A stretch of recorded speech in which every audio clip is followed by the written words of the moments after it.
بسم الله الرحمن الرحیم. سلام دوستان، امیدوارم که حالتون خوب باشه. موضوع آموزش امروزمون قفل کردن همسر یا عشق.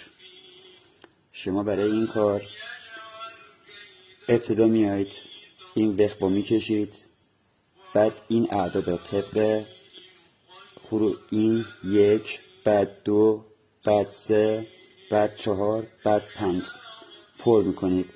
بعد میایید این گوشی می‌نویسید ب، بعد دال، بعد واو، بعد ه. بعد میایید این توکیلا دورش می‌نویسید. بعد سوره فیلا میخونید، یک نخ قرمز میارید. هر بار که این آیه تموم میشه یه گره به این نخ میزنید. بعد میید اینا توی قبرستون دفن میکنید. به همین راحتی عشق شما، همسر شما قفل میشه و دیگه نمیتونه سمت کسی دیگه بره. اسراف و عمار مکان رو انجام بدید. شما را تا آموزش دیگر به خداوند منان میسپارم.